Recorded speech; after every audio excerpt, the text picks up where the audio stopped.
자, 오늘 저는 계속해서 팔복 중에 마지막인 복을 가지고 말씀을 드리겠는데요. 을을 위한 고난과 상받는 기쁨, 을을 위한 고난과 상받는 기쁨이란 제목을 함께 말씀을 나누고자 합니다. 여러분께 제가 설교를 시작하기 전에 질문을 하나 던지고 시작하겠습니다. 내가 예수를 믿는데 경건하게 살려고 애쓰고 노력하는데 하나님을 위해서 봉사하고 희생하는데 나에게 고난이 없다, 나에게 박해가 없다, 나에게 저항이 없다, 어려움이 없다면 그것이 고민거리입니까? 고민거리가 아닙니까? 이해가 안 되시는 것 같아서 한 번 더 설명을 드리겠습니다. 내가 예수를 믿는데 경건하게 살려고 내가 힘쓰고 애쓰는데 나름대로 믿음으로 살려고 봉사하려고 자기를 부인하고 자기 십자가를 지려고 하는데도 불구하고 나에게 고난이 없다, 핍박이 없다, 저항이 없다면 그게 고민거리일까요? 고민거리가 아닐까요? 고민거리라는 분도 계시고 아니라는 분이 계시는데 여러분 어떻습니까? 이건 진짜 고민해야 될 문제입니다. 성경 디모데후서 3장 12절이 우리에게 이렇게 말합니다. 함께 읽겠습니다. 무릇 그리스도 예수 안에서 경건하게 살고자 하는 자는 박해를 받으리라. 그리스도 예수 밖에 사는 사람이 아니라 그리스도 예수 안에 사는 사람, 예수를 구주로 믿는 사람들, 그 사람들 중에 경건하게 살고자 하는 사람. 자, 경건이라는 말이 굉장히 정확하게 표현하기 힘든 단어인데 쉽게 표현하면 이렇습니다. 주의 뜻대로 살고 싶어하는 사람들, 주의 말씀대로 살고자 하는 사람들, 주께 순종하고 살고자 하는 사람들, 자기를 부인하고 자기 십자가를 살고자 하는 사람에게는 뭐가 따른다고요? 박해가 있겠다는 겁니다. 박해를 받는다는 거죠. 자, 원인이 뭡니까?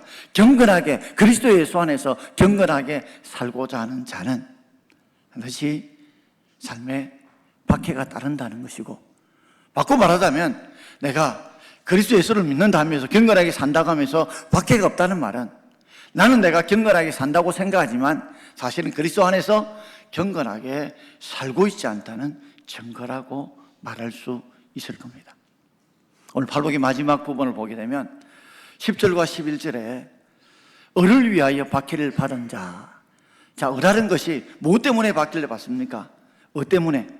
즉 복음 때문에, 내가 어렵게 사는 것 때문에 내가 박해를 받는 것. 또 11절에는 나로 말미암아, 즉 예수로 말미암아. 누구 때문에요? 예수를 믿는 것 때문에, 예수를 전가하는 것 때문에 박해를 받은 자에게는 복이 있나니 라고 10절에도 복이 있나니 11절에도 복이 있나니. 그래서 어떤 분들은 그 복 아니야 라고 하는데 팔복만큼만 복이 있나니를 두 번 강조하고 있습니다. 그만큼 정말 그리스도의 인으로서 정말 가장 큰 복이 뭐냐? 그것이 바로 을을 위하여 또 예수 때문에 받게 받는 복이 가장 큰 복이라는 것을 우리에게 가르쳐주고 있습니다. 우리 초등학교와 중학교 때 리트머스 시험지에 대한 그런 실험들 이야기 공부한 적이 있지 않습니까? 이게 알칼리 용액인지 산성 용액인지 우리가 구분이 잘 안 됩니다. 그러면 리트머스 시험지를 넣어서 리트머스 시험지 색깔이 푸르게 나오면 이거는 알칼리색이고, 붉게 나오면 산성이다. 우리가 식별할 수 없는데 리트머스 시험지를 넣어보면 색깔을 통해서 푸른색이면 알칼리, 붉으면 산성액이라는 것이 밝혀지듯이 박해는 우리 신앙의 리트머스 시험지와 다를 바가 없습니다. 나는 예수를 나름대로 잘 믿는다고, 나는 예수를 전가하며 살아간다고 하면서도 나에게 박해가 없다면 나는 어쩌면 직분도 받았고 예수를 구주로 믿고 있다고 살고 있지만 어쩌면 무늬만 그리스도인은 아닌지, 내가 진짜 그리스도인으로 살고 있는지 내 스스로 시험을 해보고 판단해 보아야 합니다. 여러분은 어떠세요? 난 오랫동안 예수를 믿었고 이만한 직분도 받았고 몇 대째 믿고 있고 이렇게 봉사하고 있으니 나는 잘 믿고 있다고 생각하는데, 그렇다면 정말 무릇 경건하게 그리스도 예수 안에서 경건하게 살고 있는 나에게 박해가 있는지요? 내가 복음을 전하다가 박해를 받으며 예수를 믿는다고 예수답게 살고 하다가 박해를 받아 보셨는지요?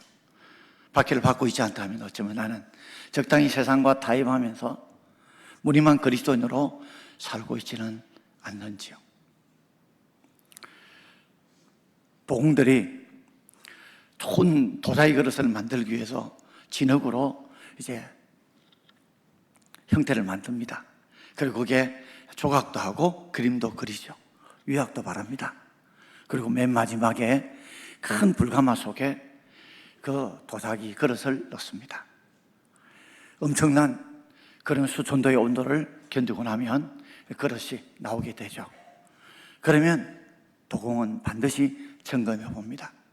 우리가 볼 때는 다 불 속에 들어가면 다 쓸만한 그릇이 보여도 그 가운데 거미가 있거나 그런 깨어지거나 이런 그릇들이 생긴다는 말이죠. 박해는 하나님 보실 때 쓸만한 그릇이냐 쓸만한 그릇이 아니냐, 상받을 그릇이냐 아니냐를 구분하는 하나의 시금석이 된다는 말입니다. 오늘 저는 두 가지로 말씀을 드리고자 합니다. 첫째는 박해받은 자, 박해받은 자는 어떤 자인가? 마태복음 5장 10절 말씀을 우리 함께 읽어보겠습니다. 을을 인하여 박해를 받은 자는 복이 있나니. 자, 무엇 때문에요? 때문에. 어가 뭘까요? 바로 복음 때문에. 복음을 전가하는 것 때문에, 말씀대로 사는 것 때문에 박해를 받은 자입니다. 받을 자가 아니고 받은 자. 이 말은 이미 받아왔고 지금도 받고 있는 자에게 뭐가 있다고요?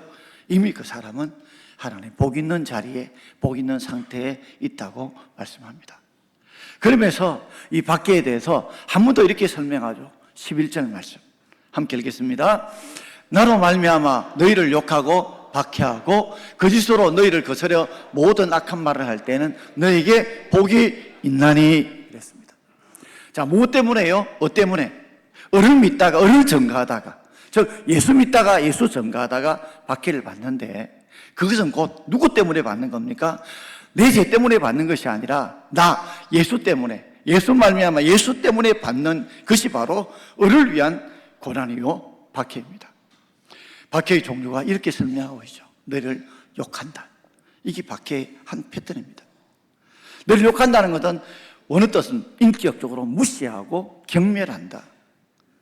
우리가 예수 믿는 것 때문에 얼마나 인격적으로 하대받고 조롱받고 멸시받을 때가 있다는 말입니다. 또 박해한다는 어느 뜻은 사냥개가 사냥할 짐승을 뒤쫓는다는 의미입니다. 여러분, 가만히 두어도 예수 믿고 예수 전가하지 않는 사람에게, 예수가 구세주라는 걸 확신을 가지고 그 확신을 전가하지 않는 사람에게 굳이 사탄이 공격할 필요가 없습니다. 왜냐하면 가만히 두어도 이미 그는 예수를 확실히 믿지도 않고 예수도 전가하지 않기 때문에 가만히 두면 병들 것이고 사라질 것이요 힘도 쓰지 못하는데 굳이 공격할 필요가 없죠. 그러나 살아있어서 계속해서 예수를 구주로 믿고 예수를 구주로 전가하는, 을을 전가하는 삶을 그렇게 사는 사람은 그냥 두면 안 되죠. 왜요? 점점 많은 사람들이 예수를 믿고 하는 나라가 확장을 되니까 마치 사탄은 사냥개처럼 그를 믿는 사람들을 뒤쫓아서 공격하는 게 바로 박해하는 겁니다. 그리고 모든 거짓으로 너희를 거스려 말한다. 거짓으로 너희를 거스려 대항한다는 말은, 이 박해는 또한 종류가 없는 말을, 사실을 왜곡해서 없는 말을 만들어내서 거짓말로 우리를 대항하게 만듭니다. 사실을 왜곡시킨다는 말이죠. 안 했던 것을 했다 만들고 작은 것을 큰 것 된 것처럼 그렇게 거짓으로 우리를 대항하고 왜곡하게 만듭니다. 그리고 모든 악한 말을 할 때도 아주 거칠게 어느 쪽으로 폭력을 행하면서 그렇게 박해를 가한다는 거죠. 핍박을 가한다는 겁니다. 어떤 때는 인격적으로 모독을 받는, 욕을 받기도 하고, 계속해서 사탄 뒤쫓아서 우리를 힘들고 그렇게 많은 사냥개가 사냥하듯이 쫓기다니는 박해를 받기도 하고, 어떤 때는 거짓의 모함을 당해서 대항당한 어려움도 있고, 어떤 때는 악한 말로 인해 가지고 그 은유적인 폭력과 고통을 당할 때마다 너에게 뭐가 있다고요? 복이 있다. 너에게 복이 있다. 그런데 여러분, 정말 이 복을 우리가 일평생에 누리고 살아가시나요? 그런데 똑같은 고난을 당하는데 다르게 당하는 고난이 있습니다. 베드로전서 2장 20절 말씀입니다. 우리 함께 읽겠습니다. 제가 있어 매를 맞고 참으면 무슨 칭찬이 있으리요? 내가 때문에 또는 누구 때문에? 예수 믿는 것 때문에, 예수 전가하는 때문에 내가 당하는 박해가 아니라 내 죄 때문에, 내가 지은 죄 때문에 내가 매를 맞고 참으면 무슨 칭찬이 있겠느냐? 내 죄 때문에 내가 매 맞고 참으면 칭찬이 없다는 말이에요. 바꿔 말하자면 내 죄가 아니라 내가 예수 믿다가, 예수 전가하다가, 옳음을 정하다가, 진리를 전하다가 내가 매 맞고 참으면 하나님의 칭찬이 있다는 말입니다. 신약시대에 가장 핍박을 많이 받은 사람이 누굴까요? 예수님이십니다. 예수님께서 이 땅에 인간의 몸을 입으시고 우리 모든 죄를 구원하기 위해 하나님의 아들 인간의 몸을 입으시고 오셨을 때 가장 박해와 핍박을 많이 받은 분이 예수님이셨습니다. 그리고 예수님의 12제자가 성령의 은혜와 충만을 받기 전까지는 예수를 모른다고 뿔뿔이 흩던 그들이 성령의 임재와 충만을 받고 난 뒤에 가룟유다는 극단적인 선택을 했고, 사도들은 반모섬에서 유배당하는 고난과 고통을 겪었고, 나머지 제자들은 다 참수형과 순교를 당했다는 역사의 기록이 있습니다. 당시 로마 시대 때 예수님 당시 황제가 티베리우스 황제였고, 코사진 황제가 AD 313년에 기독교를 국교로 공인하기 전까지 약 300년 기간 동안에 그리스도인들은 로마 황제를 숭배하지 않았던 것 때문에, 예수를 구주로 믿는다는 것 때문에 간헐적인 핍박을 당하다가 네로 때부터 조직적으로 악랄하게 집단적으로 핍박과 고난을 겪었습니다. 그들은 타협할 수도 있었지만 그들은 살기 위해서 신앙에 타협을 하지 않았고, 그들은 자신이 믿는 진리가 확실한 진리고 부활의 주님이 확실한 부활의 주님을 믿은 까닭에 그들은 그 신앙을 지키기 위해서 그들은 땅속으로 들어갔습니다. 그것이 지금도 로마에 남아있는 카타콤베 유적입니다. 카타콤이라는 말은 아래라는 말과 그리고 계곡이라는 말의 합성입니다. 그러니 계곡의 아래에 있다는 말은 바로 지하라는 말입니다. 카타콤, 그 지하 동굴을 들어갔습니다. 높이는 마치 2층에서 한 5층 정도의 깊이로 들어가게 되어졌고, 그 300년 동안 그들이 살기 위해서 미로를 팠는데 그 미로의 길이가 학자들이 추적해 본 결과 약 500km 내지 700km 될 정도로 어마어마한 길입니다. 부산에서 서울까지가 약 400km 같다면 그것이 한 절반, 그리고 어쩌면 2배 되는 큰 미로를 통해서 그 안에 그들이 그 고난과 고통 속에서도, 힘들고 어려움 속에도, 햇빛 받지 못하면서도 그들은 신앙을 지키며 살았습니다. 그 속에서 그들의 무덤들이 발견됐는데, 무덤이 몇 개 정도 발견되냐면 200만 개 내지 500만 개 정도라고 추정하고 있고, 그리고 그들의 이름이 기록된 모비백만 발견된 것이 약 4만 개 정도라고 합니다. 그들은 왜 그런 을을 위해서 예수 때문에 받기를 받은 이유가 바로 그들에게 하나님의 부활의 주님이시고 그분만이 유일한 구세주임을 믿었기 때문에 그렇습니다. 지금 시대는 신체적인, 강압적인 이런 총각 아래 그런 감옥 가는 죽음에 우리의 박해는 대한민국에 없습니다. 종교의 자유가 있습니다. 그러나 우리는 문화적인 그리고 사회적인 박해는 더 악랄해지고 더 치밀해지고 더 예리해지고 있습니다. 학교에서 우리가 배우는 것은 아이들이 무신론, 범신론을 배웁니다. 신은 없다. 모든 게 다 신이라는, 예수를 구주로 믿는 그 신을 믿고 있지 못하게 교육받고 있습니다. 뿐만 아니라 그들의 과학은 진화론, 예수님의 하나님의 창조를 인정하지 않습니다. 여러분, 같은 종이 변화될 수는 있습니다. 아프리카 사람들은 콧구멍이 넓어요. 더우니까 공기를 많이 흡수해야 되고, 좁은 지방에는 콧구멍이 좁습니다. 이렇게 환경에 따라 그 종의 환경에 따라 바꿀 수 있지만 종이 종으로 바뀔 수는, 진화될 수는 없습니다. 어떻게 원숭이가 사람이 될 수 있습니까? 한번 물어봅시다. 2000년 전에 혹시 조상 중에 원숭이 있던 분 손 한번 들어보십시오. 2000년 동안 없었는데 수만 년에 있었다는 말이 있을 수 있는 말입니까? 그런데 그것을 진화론을 지금도 가르치고 있고, 우리 자녀들이 어릴 때부터 알게 모르게 마치 이슬 위에 옷을 젖듯이 그렇게 젖어 교육받고 있습니다. 그뿐만 아니라 지금 시대가 포스트 모더니즘 시대입니다. 종교 다운주의 시대입니다. 모든 게 다 진리다. 유일한 진리는 없다는 겁니다. 이래 가든 저래 가든 다 인간의 행복을 찾으면 된다는 진정한 구원을 외치고 있지 않습니다. 그러다 보니까 어쨌든 간에 사람이 중심이 되고 하나님 중심이 되지 않는 이런 시대 속에서 돈이, 인간의 개인의 행복이, 인본주의가 우리의 교육 가운데, 우리 삶 가운데 많이 알게 모르게 젖어 있습니다. 예수를 믿는다면서도 결국 예수 믿는 목적이 내가 잘 되려고, 내가 잘 살려고, 내가 복 받으려고 하는 그런 묘한 그런 인본주의적인 기복주의인 사상들이 우리 속에 지금 깔려있고 있지는 않는지요.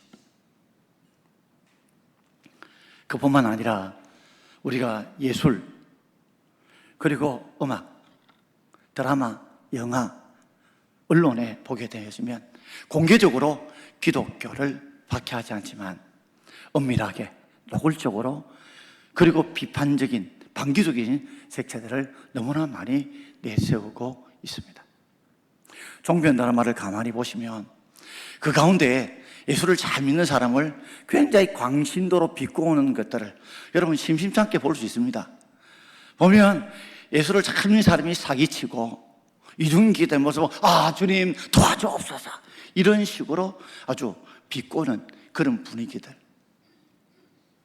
그뿐만 아니라 이제는 불륜조차도 정당화시키고 간음죄조차도 법적으로 처벌할 수 없는 그런 상황에 이르렀습니다. 폭력도 미화시키는 범죄 이란 이 영화 제목처럼 많은 사람들이 때리고 죽이고 이런 것들을 정당화시키는, 폭력을 정당화시키는 곳에 노출되어 우리가 살아가고 있습니다. 그뿐만 아니라 우리 삶을 가만히 지켜보면 수단과 방법을 가지지 않고 돈만 많이 벌면 목적지상주의로 돈만 벌고 잘 되면 된다는 이 목적지상주의가 우리의 삶 속에 깊이 깔려져 있어서 우리가 알게 모르게 우리 속에도 그런 것들이 젖어 살고 있지는 않는지요. 기독교과라고 내세우는 미국도요, 이미 공립학교에서 기도를 공적으로 할 수 없는 것이 법령화되었습니다. 성경을 읽을 수 없고 성경을 가르칠 수가 없습니다. 심지어 이전에는 공립학교마다 십계명을 세우면서 가르쳤던 것들도 다 뽑힌 지 오래고, 이미 미국은 대부분의 주가 동성애가 합법화되어지는, 대부분에서 5대4로 합법화되어지는 그런 상황에 처해 있습니다. 우리나라도 별반 다를 게 없습니다. 교회 차별법을 통해서 이제는 동성애가 잘못됐다고 목사가 설교하면 벌금을 내거나 징역을 살아야 될 그런 위기에 처해 있고, 또 교회 폐쇄법을 통해서 조금이라도 잘못되면 교회를 폐쇄시키는 그런 법안들도 지금 준비되어져 가고 있습니다. 무려 기독교 교인이라고 부르는 국회의원들이 절반 이상이 됨에도 불구하고 그들은 교회에서 직분을 가져도 그리스도의 목소리를 내지 않고 표를 얻는 데만 열중하고 있는 모습들도 보게 되어집니다. 점점 이런 상황 속에서 우리가 예수를 믿는다고 말하지 못합니다. 뿐만 아니라 직장 생활에서 내가 예수를 믿는다, 주의를 지킨다, 이것을 인해서 내가 진급에, 성진에 내가 누락이 될까 싶어서 드러내놓고 예수 믿는다고 말도 못하고, 인간관계 혹시라도 예수 믿는 것 때문에 어려움을 겪고 싶어서 우리 신앙을 포기해도 하도, 어떤 부모님들이 주일 예배를 드리는 거, 신앙생활 하는 것보다도 어제 학원에 가서 공부하고 점수 잘 따는 거 중요한 줄 알고 예배도 포기하고 그들 학원 보내는 이중적인 모습이 부모님 속에도 있지 않습니까?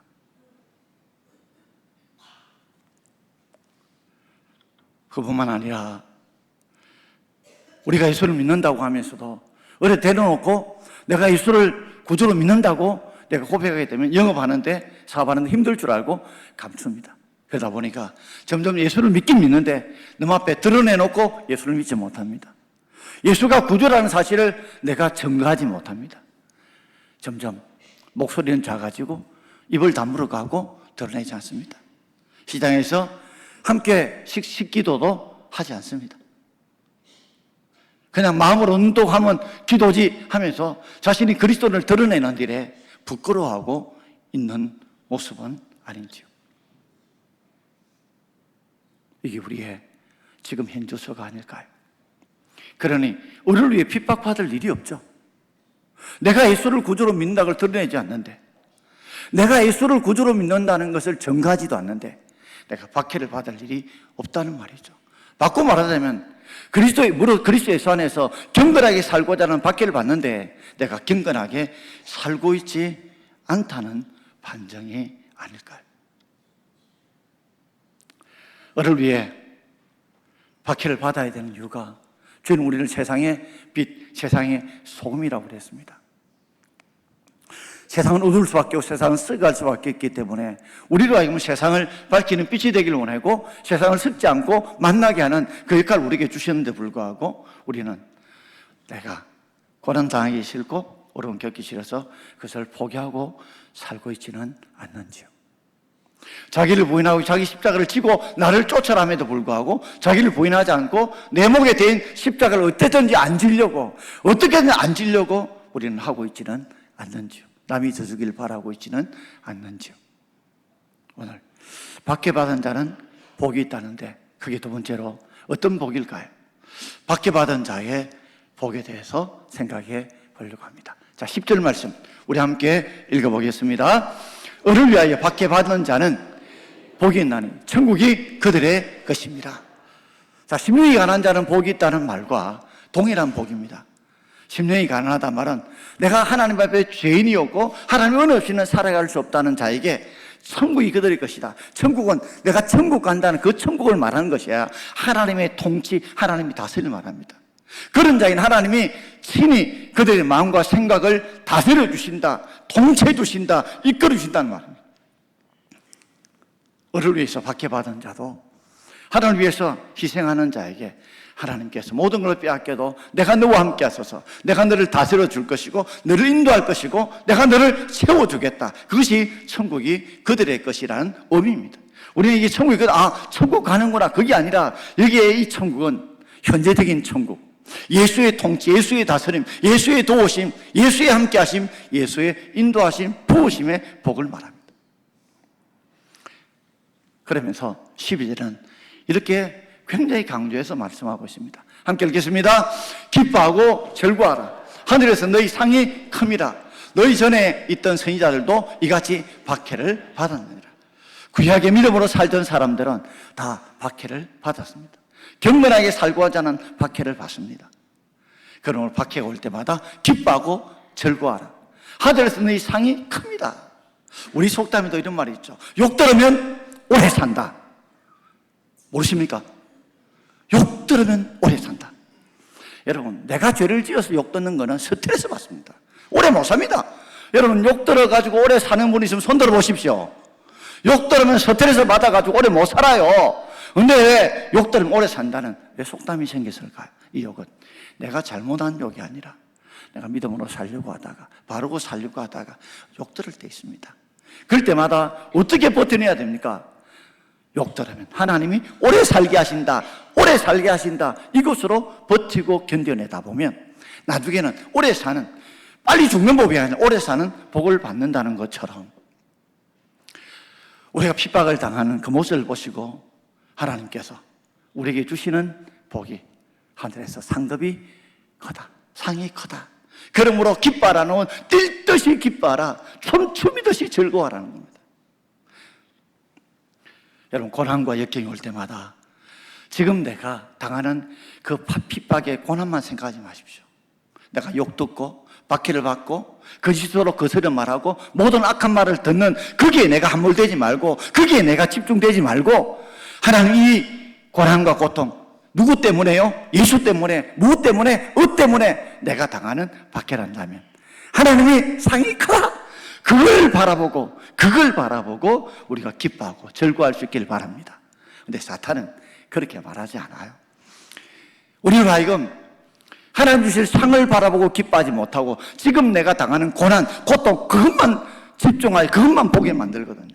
그래서 우리로 하여금 하나님이 기쁨과 상주심을 바라보지 못하도록 만들어서 우리를 멸망시키고자 하는 것입니다.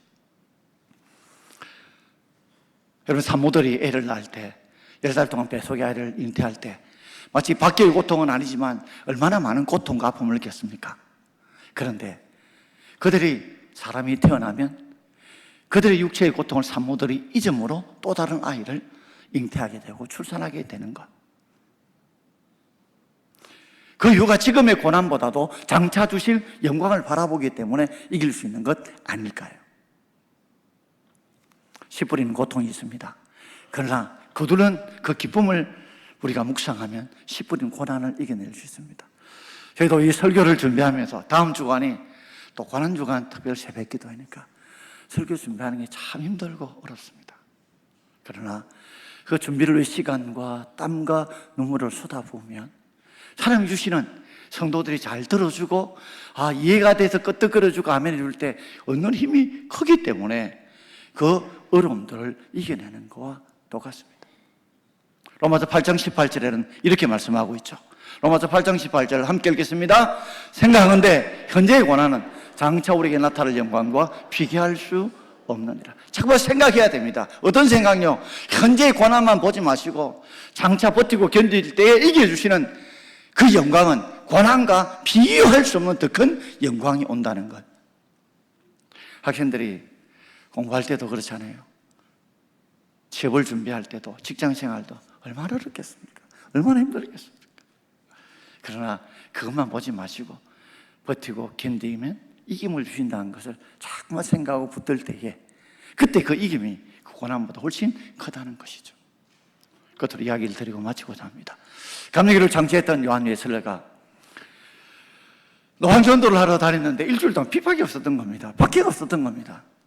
갑자기 그 마음속에 이런 불안함이 들었습니다. 내가 하나님 앞에 내가 잘못한 것이 있었나? 내가 혹시나 하나님의 뜻에 거슬린 것이 있나? 그런 가운데 노방전도를 하다가 길거리에서 무릎을 꿇고 간절히 기도한 겁니다. 하나님, 내가 왜 박해가 없습니까? 내가 주를 위해서 바로 살지 못하고 내 욕심으로 내 생각으로 살진 않았고 증거하지 않았습니까? 막 기도하는데 지나가던 할아버지 한 분이 야 이놈아 시끄럽다 하고 고함을 지르고 지나가는 겁니다. 요한 웨슬레가 그 소리를 듣고 하나님 감사합니다. 나를 박해하는 복에서 소외시켜주지 마옵소서. 나를 박해하는 자의 복에서 소외시켜주지 마옵소서. 사랑하는 성도 여러분, 눈물과 기쁨은 맞바꾸는 것입니다. 많은 사람이 기쁨을 얻길 원하지만 눈물을 흘리길 원하지 않습니다. 그러나 오늘 분명한 사실은 박해받은 자에게는 하나님 복을 주시는데 다른 복과 달리 기뻐하고 즐거워해라. 하늘에서 상이 크다. 이 상은 우리에게 하늘 상뿐만 아니라 하늘에 내려줄 상이 크다는 말입니다.